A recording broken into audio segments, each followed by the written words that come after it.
ladies and gentlemen, you are more than welcome to this, the 85th and last show of Series 1 of the Coffee at 11 show. Delighted that you've chosen to journey with us and join us here for the last episode in Series 1, brought to you by wigwam.ie SME Peer Support. Delighted in particular that we've got a very special guest in the room today, a lady that I've known and been a fan of for some years now, and that is Sinead Kane. Dr. Sinead Kane, you are more than welcome to the Cafe and the Coffee at 11 show. Would you please say hello and show us your coffee mug, please? Well, thanks very much for having me, and this is my coffee mug. There's a small story behind it, so I can explain that. Can you all see it? We can, and it's fabulous. Explain the mug to us there, straight off the bat. Yeah, so this coffee mug is from the National Ambulance Service. So last October, myself and my run coach, we were invited to do a team talk for the National Ambulance Service, and we talked about what winning teams do differently. And I suppose I feel privileged looking back now, the fact that I got to talk to the National Ambulance Service when the amount of work that they've done over the last number of months. I was talking to them about what winning teams do differently and about adversity and overcoming challenges, and little did any of us know in the room at that time that they would be the firefighters and they would be the people really trying to extinguish this fire that we're trying to deal with in terms of COVID-19. And I could learn so much from him, and it just, on reflection, it just feels an enormous privilege. So throughout my COVID experience, there has been a lot of days where there might have been down days, or there might have been a lot of worry and fear through the news. And we all go to make a cup of tea every single day. And on those days when I'd be feeling down or worried because of too much bad information on the news, the minute I'd open up the press and take out that cup, that fear would just seem to dissipate, because it would remind me, something as simple as a cup reminded me that I'm in safe hands, because I had those people and I had known that they really want to take care of us. So I suppose that's the big learning curve for me from COVID-19, is that something as simple as a cup can take away your worry. Sinead Kane, the Bula Bus has started already around the globe for that. That was just a superb, beautiful introduction. Thank you for that. And you've made it very simple and very real for us. Let me just tell you, ladies and gentlemen, before we bring Sinead in to tell her remarkable story in her own words, let me just give you a flavour, if that's okay. So, born visually impaired, Sinead Kane has had to struggle with adversity all of her life, but that did not stop her from qualifying as Ireland's first visually impaired lawyer. And then within the space of 3 months, Sinead, not necessarily those same 3 months, but Sinead was awarded not one, but 2 PhD doctorates. Quite incredible. She tells me, we spoke about the isolation of COVID, and she tells me that the isolation of COVID reminded her of the isolation felt by herself and many others who are disabled who live in an able world. And I'd like us to touch on that today, Sinead, if you don't mind, please. But she doesn't let her disability hold her back, and is living life to the full, holding not only 2 PhD doctorates, but 2, not just one, but 2 Guinness World Records. Quite incredible. She's one of the very few people on the planet to run 7 marathons on 7 continents within 7 consecutive days. I think it was 6 days and 9 hours, if I'm not mistaken. Sinead, you can correct me on that if I'm wrong. And she has some even more impressive achievements that she has managed to achieve since then, and she's got some plans for the future that she might choose to share with us. So it's an absolute privilege, Sinead, and thank you for coming in. And we could not think of a better guest to invite in as the last guest for the series finale. Sinead Kane, pleasure to have you here. Would you do us a favour? Because we can sort of Google your achievements, right? Would you take us all the way back to those early years, to school days, if you don't mind, and bring us through that school journey up until you qualifying as a visually impaired lawyer, please? Okay, well, thanks very much, and thanks to everybody who wants to hear my story. And I suppose going back to the very beginning, I just asked the question to my parent, like, why do I have to look at everything up so close? And their attitude was, well, this is the way it's always going to be, get on with it. And they didn't really want me feeling sorry for myself. And I suppose looking back now, they were really trying to teach me the gift of self-acceptance, and that the gift of self-acceptance is the greatest gift you can give yourself. And then I went to school and I very quickly realised that, okay, well, everybody doesn't care. Like, I was the only child going around with a little white stick. I was the only child who was wearing black shaded sunglasses in the playground, inside in the classroom if it was quite bright. And very quickly I realised that I was different, and other children realised I was different. So then bullying started. They'd take my school bag, they'd hide the school bag, and then they used to put me in a circle and take a punch at me or hit me, and whoever drew blood was the winner of the game. And like, I suppose looking back on that, obviously that's a very upsetting period of my life. Some of those girls from that primary school have later in life, in my adult years, requested me as a friend on Facebook. I haven't accepted those friend requests. That doesn't mean that I've hatred towards them. It just means that I just don't want to go back to that area of my life. I've moved on. I've become a different person now. And then I went into secondary school and bullying happened there. And then a pendulum swung happened for me at age 17, when a careers advisor teacher told me that I couldn't study law, and I kind of said, well, I am going to study it. And I went off and I studied law and qualified as a solicitor in the end. And I suppose I became very obsessed with this goal of wanting to succeed and not only achieve the goal for myself, but achieve the goal because I wanted to prove this careers advisor teacher wrong. So I suppose, as I say, I became obsessed to the point of, for me, I just had tunnel vision focus, as in I just, like, nothing else mattered to me in my life. So like, even trying to have a relationship with a boyfriend, for me, like, a normal person could do that, whereas for me, that was an obstruction to me achieving the goal. So I would never allow myself to have that because I didn't want to sacrifice achieving the goal. If I may just pause you there for a second, fabulous story. I've been watching the faces and the Bula bus and the genuine heartfelt emotion ripple around the cafe. That story about primary school is, dare I say it, I'll use the word horrific. Like, he or she who drew the first blood won the game. That's just awful. Well done you for getting through it, and thank you for bringing us into secondary school. And because I had known the story, I'm delighted you told us about that careers guidance teacher at 17 who lit your fire, and whatever you were going to do, you were going to prove her or him wrong, and you were going to become the lawyer, and you became Ireland's first ever visually impaired lawyer. So congratulations. Pure focus. We're in college now, and I'm hoping you're going to tell a story about a fake trip to London to do some shopping. Oh yeah, I was getting to do that because, as I was saying, in second year it was quite tough, and I was feeling the effects of it and all the reading. So I decided that I was going to give up, and I told my parents, and then they said, oh, but before you definitely give up, we'll go to London for a shopping trip. I said to myself, okay, well, if that was the case, then I should have more said that I was giving up sooner, because if that was the reward. So anyway, I got to go and didn't end up shopping, ended up at Chancery Lane, met a judge who was totally blind and talked to him about everything else other than law.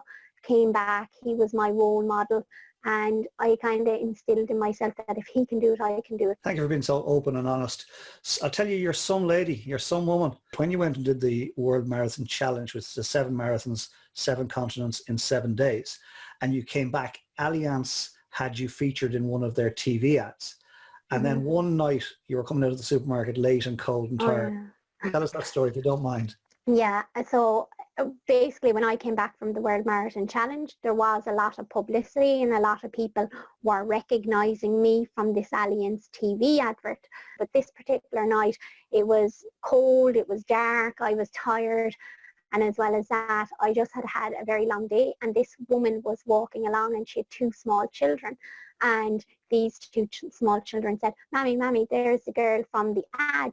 So these children wanted to come over to talk to me. Now, at 9:30 at night, when I'm cold and tired, talking to children was the last thing I wanted to do. And so I then had to say to myself, like, okay, you don't want to talk to these children. Your option A is just tell these children, look, do you know what, actually it's 9:30 at night, I don't want to talk to you, and walk on. Or you can actually spend a few minutes talking to these children. So I went with the latter and I talked to them, and I think it brought a smile to their face, and I think that I encouraged them and I asked them, and rather than it all being about me, I tried to make it about them. I was asking them, well, why did you like me running the marathons? Are you involved in sport in school? And I got those children talking about themselves. And some of the time with a disability, it can be visible, whereas sometimes if there's things going on in children's heads, it might be invisible. So I didn't know what was going on in those children's heads, and I didn't know was one of those children suffering bullying or anything like that.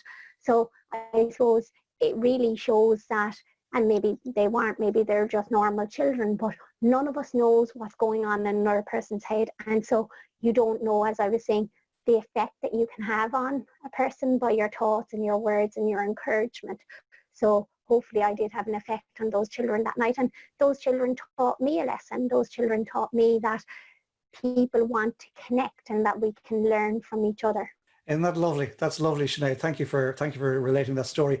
And the reason I brought it in was for two reasons. Number one, earlier this morning you spoke about we are all role models. We have role models, and we are all role models ourselves.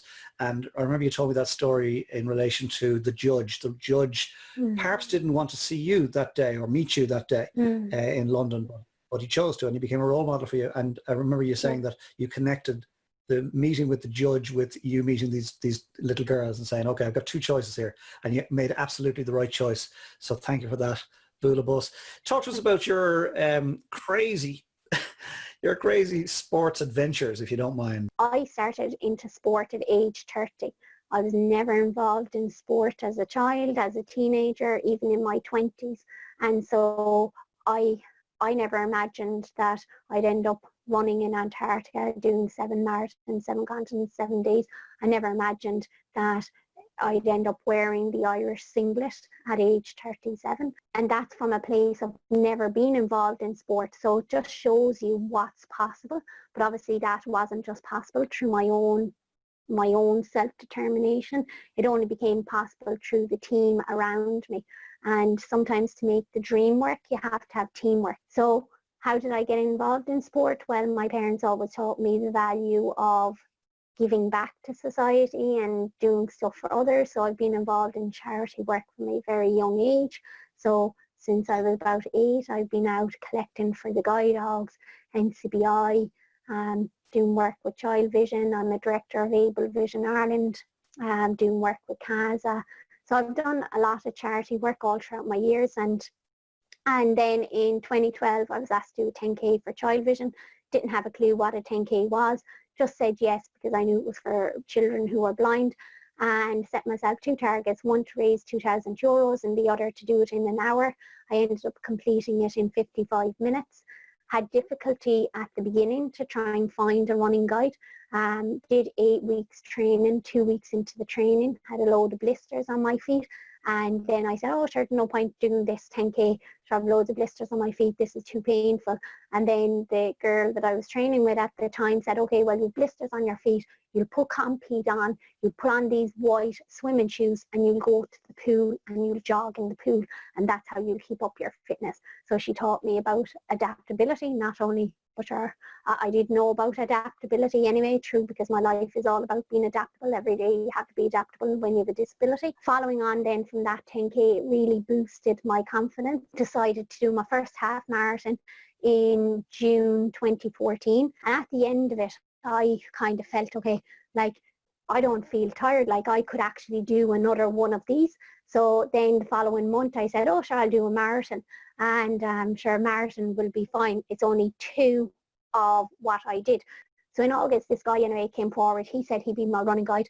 So he was based in Dublin, I was based in Cork. So I travelled 3 hours up on the train to do a 2-hour run, to then travel back down on the train for 3 hours.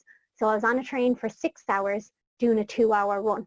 So I said to myself, okay, well, I want to get value out of this running guide. So rather than doing all this travelling up and down, I'll just tell him that I need to do an 18-mile run.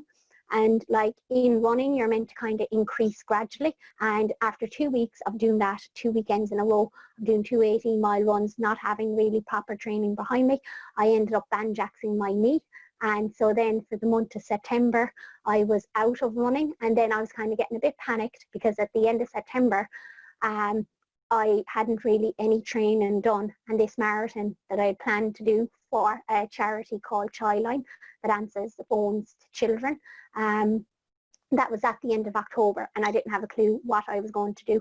So the running guide at the time said, oh, I'll fix you up with a run coach that I know, and through his network, he might know a person, a physiotherapist or some sort of person that can help you fix your knee. So I said, okay.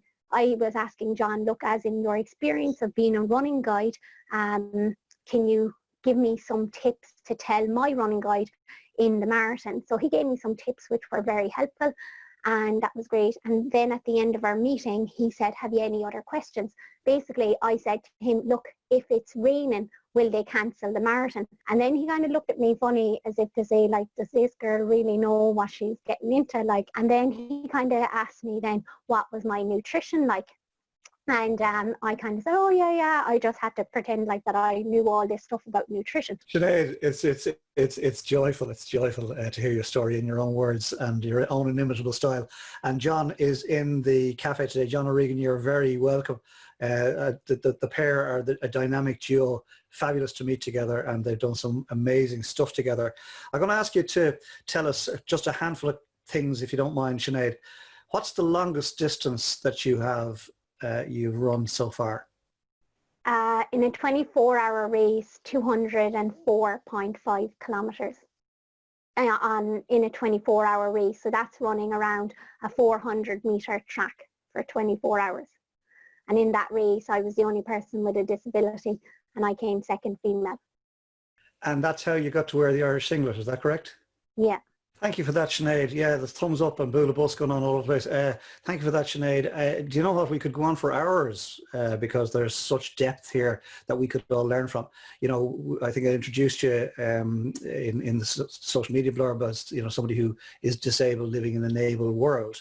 And this phrase of ableism, you know, I haven't come across it before, but it appears to permeate everything. But of course, able-bodied people take it for granted. And therefore, you know, we perhaps don't inhabit the world that you and other people who have different disabilities live in. So it's been you know, it's a challenging journey for you. But I tell you, you're some woman. You know, you just keep getting up and keep going after it. And props to you and height of respect from all of us for the journey that you're on. And you're leading the charge. I wrote this down earlier. You said you learned the gift of self-acceptance back in the day. And, you know, you are visually impaired. That's not going to change in the short term. So you've accepted that, and then you're making the absolute best of what you can, given that. And choosing to be visionary, not blind. And a lot of people say to me, like, the World Marathon Challenge must have been extremely hard. But for me, it wasn't as hard as what everybody thinks it was, because there was a finish line. With my disability, there's no finish line. See, this is the thing, everybody wants success. But how many people are willing to do the stuff in private? How many people are willing to be patient and be strategic?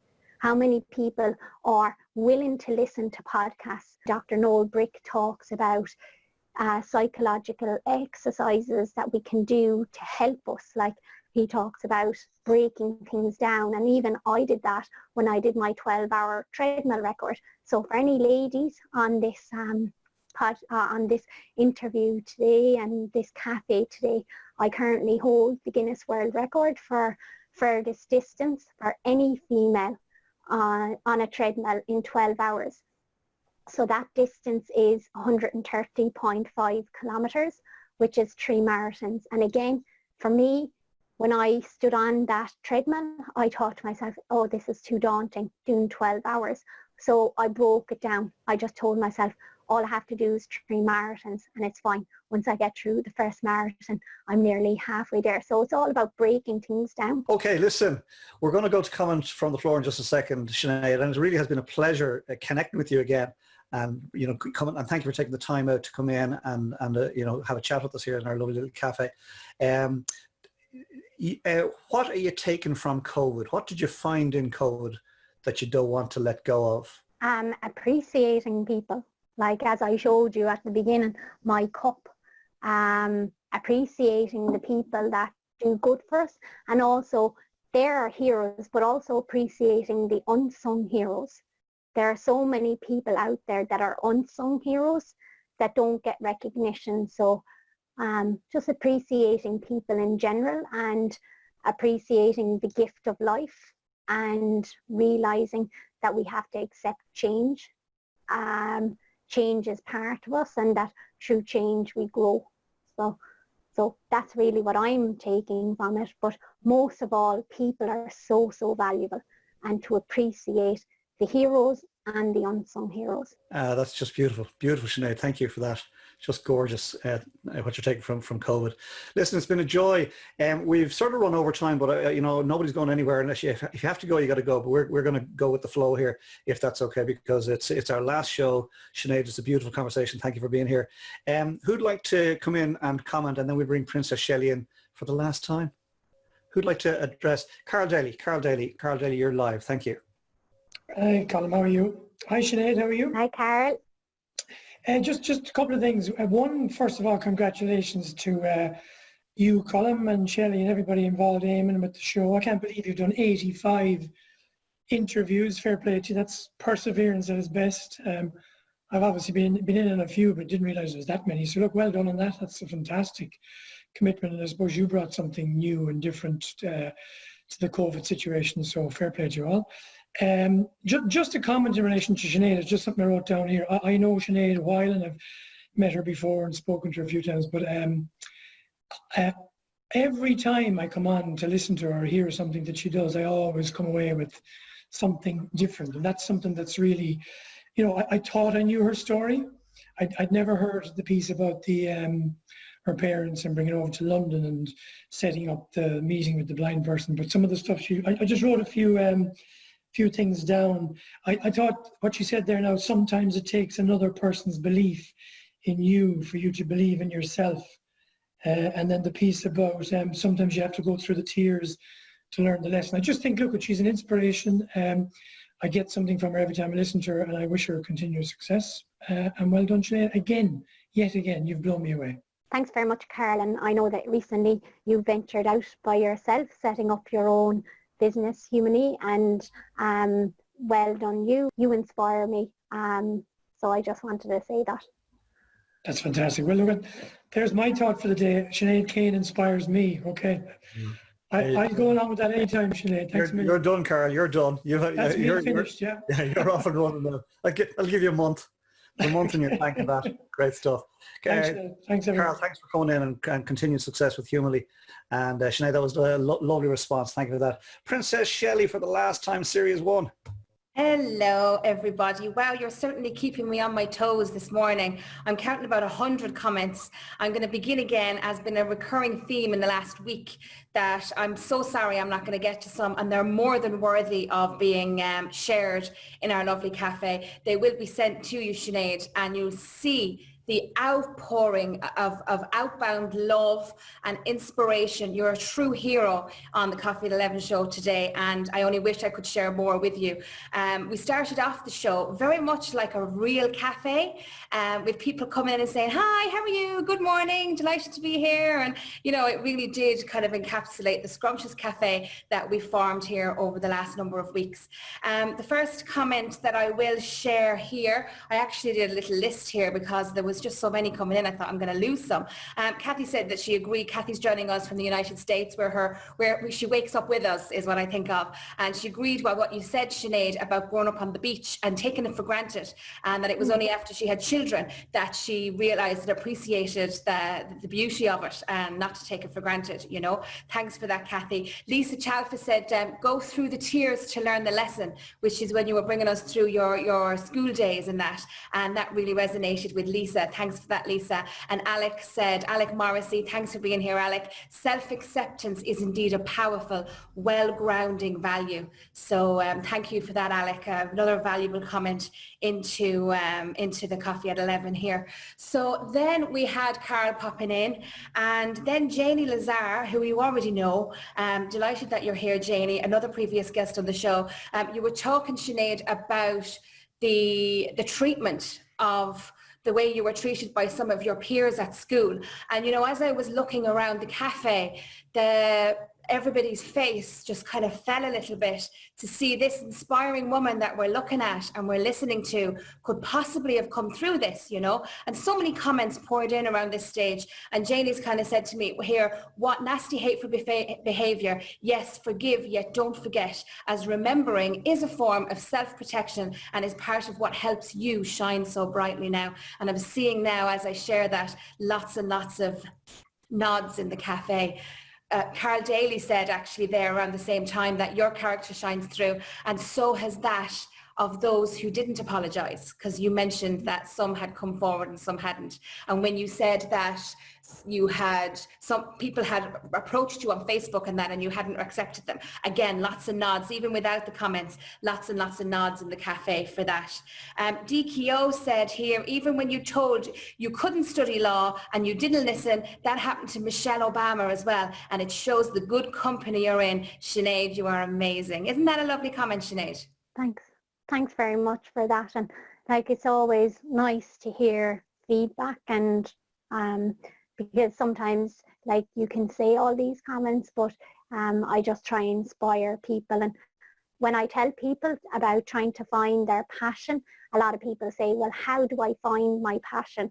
And sometimes you find your passion comes from your pain and your struggle. That's for sure. If you want to find your passion. That's for sure. Noelle said, school can be a sanctuary or a battlefield. Teachers' words can inspire or stunt our growth and leave us with scars that take years to heal. And I know Donald Thurlow, who's in the cafe today, he always has a lovely narrative on that and the importance of good role models. Thanks for that. That was a lovely comment to share with you all as well. Thanks, Noelle. She's saying, you've scaled great heights and what a brilliant role model you are. How blessed we are to hear what you have to say. So lots and lots of pride, lots and lots of love. I've enjoyed, and as did Katrina, enjoyed that Kathy Mera is in charge of a running group over in America, and said it's never too late to start running. She's really nodded and really loved your story. I can see she's champing at the bit for your story. It's never too late to start running. I started at 37. I ran my first marathon at 49. It took me 6 years to run 10 marathons. So the fact that you ran 7 marathons in 7 days is just absolutely amazing. So we had a few, your running partner popped in a few comments as well. He apologized he didn't come in, that he's actually working. So I'm just finding them here amongst all the love. John said that it's not, practice doesn't make perfect, perfect practice makes perfect.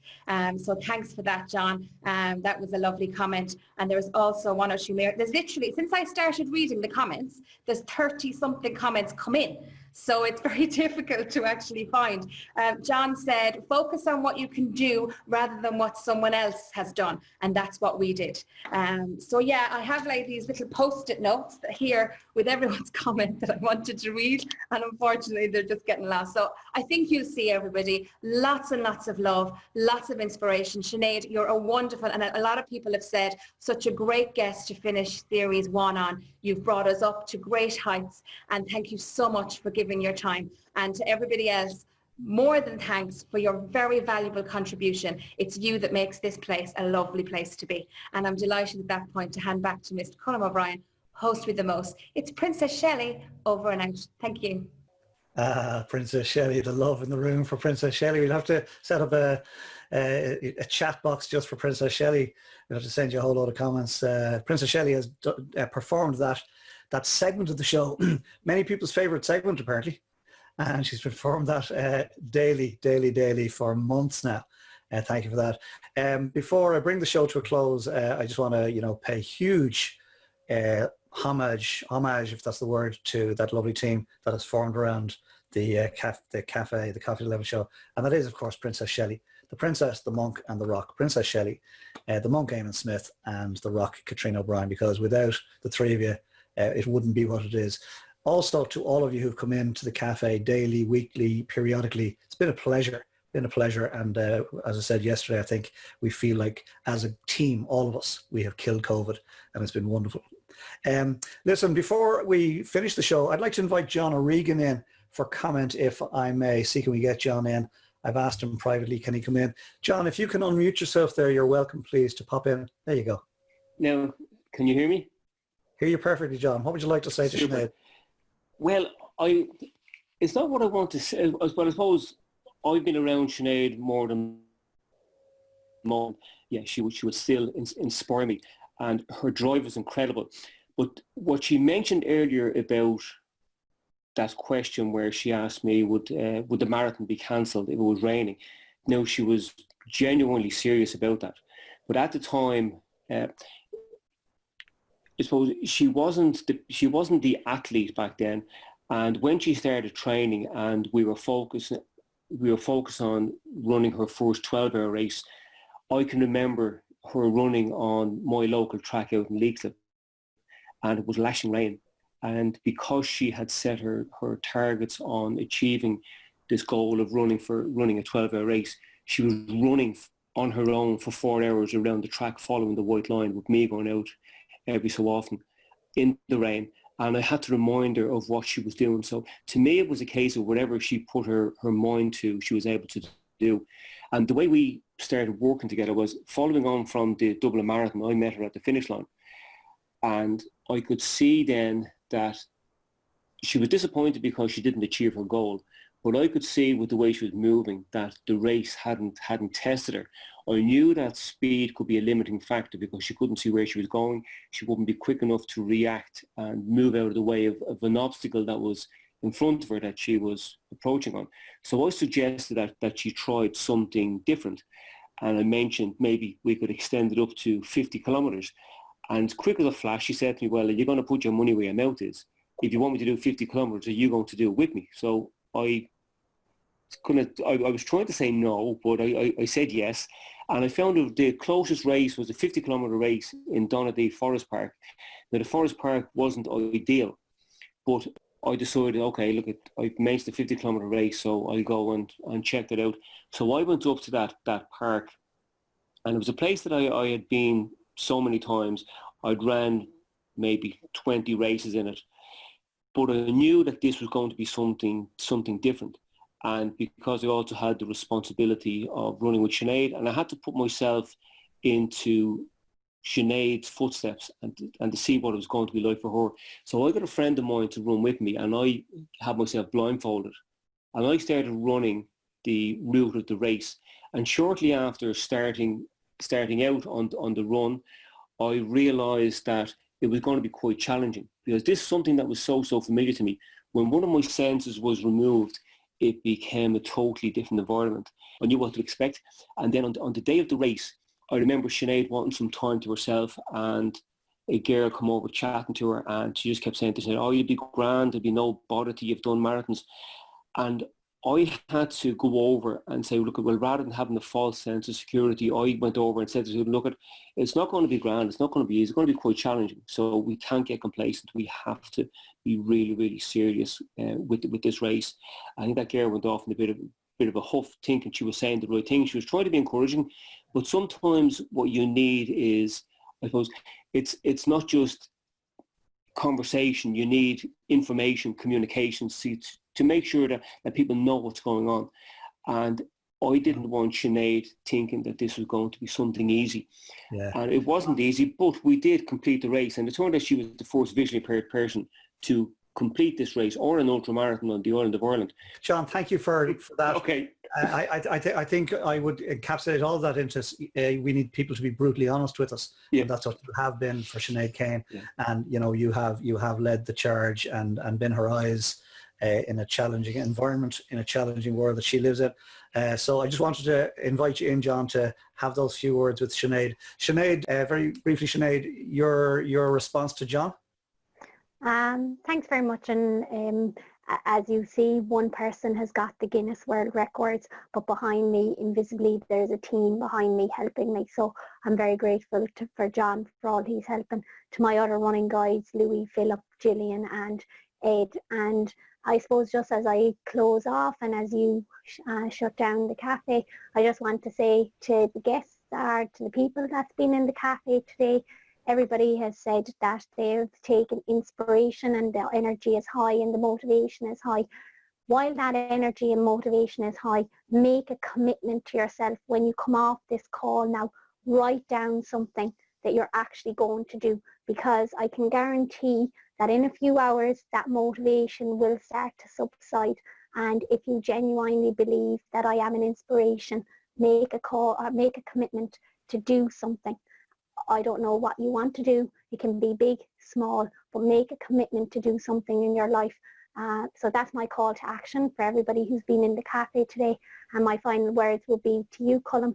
Thanks very much for having me on as a guest and for all your hard work and for just connecting people over the last number of months, and to all of your team for everybody.